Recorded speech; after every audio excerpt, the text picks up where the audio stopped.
നിങ്ങൾ 5:30 എഴുന്നേൽക്കുക. നിങ്ങൾ 5:30 പോകുന്നത്, നിങ്ങൾ 5 മണിക്ക് എഴുന്നേൽക്കുക. ആ ഒരു തീരുമാനമുണ്ടല്ലോ, അത് നടപ്പാക്കുമ്പോൾ അതൊരു ഡെയിലി വിക്ടറിയാണ്. നിങ്ങൾ എഴുന്നേറ്റ് കഴിഞ്ഞാൽ നിങ്ങളുടെ കിടക്ക ഒരുക്കുക, അതൊരു ഡെയിലി വിക്ടറിയാണ്.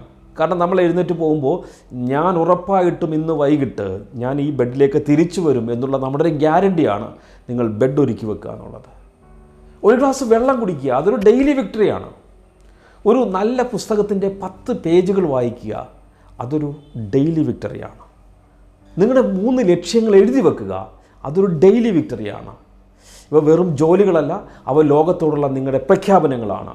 ഈ ദിവസത്തിൻ്റെ ചുമതല എനിക്കാണ്, എൻ്റെ ഡയറക്ഷന് ഞാൻ ഉത്തരവാദിയാണ്. നിങ്ങളുടെ ദിവസം കടലാസിൽ എഴുതി വെക്കുന്നത് വരെ ആരംഭിക്കരുത്. ബെസ്റ്റ് ടൂളാണ്. നമുക്ക് രാവിലെ തിരഞ്ഞെടുക്കാൻ ഒരുപാട് അവസരമുണ്ടല്ലേ. നേരെ മറിച്ച് ഇന്നത്തെ ദിവസത്തിൽ ഞാൻ എന്താണ് ചെയ്യാൻ പോകുന്നതെന്നുള്ളത് നിങ്ങൾ ജസ്റ്റ് ഒരു പേപ്പറിൽ കുറിച്ച് വെച്ചിട്ട് നിങ്ങൾ ദിവസം ആരംഭിക്കുക. അതൊരു ഡെയിലി വിക്ടറിയാണ്. എന്നെ സംബന്ധിച്ചാണ് എൻ്റെ സുവർണ നിയമങ്ങളിൽ, എൻ്റെ ഗോൾഡൻ റൂൾസ് എന്ന് പറയും, അതൊന്നാണ്. അത് ആസൂത്രണം ചെയ്യുക, അത് വിഷ്വലൈസ് ചെയ്യുക, ദൃശ്യവൽക്കരിക്കുക. ഏതെങ്കിലും ഒരു സാധനം ചെയ്യുന്നതിന് മുമ്പ് അത് നമ്മുടെ മനസ്സിൽ സ്വന്തമാക്കുക, ജയിക്കുന്നതായിട്ട്. ജീവിതത്തിലെ എല്ലാ റിസൾട്ടും നമുക്ക് നിയന്ത്രിക്കാൻ കഴിയില്ല, പക്ഷേ നമ്മളുടെ ഒരു ദിവസം എങ്ങനെ ആരംഭിക്കണമെന്ന് നമുക്ക് നിയന്ത്രിക്കാൻ കഴിയും.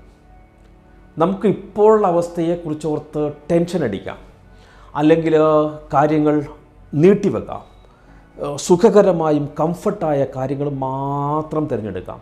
ഇപ്പോൾ പുതപ്പിൻ്റെ അടി കിടക്കുക എന്ന് പറയുന്നത് അല്ലേ സുഖകരമായൊരു കാര്യമാണ്. Even you can choose purpose instead of panic, discipline instead of procrastination and growth instead of comfort. പരിഭ്രാന്തിക്ക് പകരം നിങ്ങൾക്ക് ലക്ഷ്യവും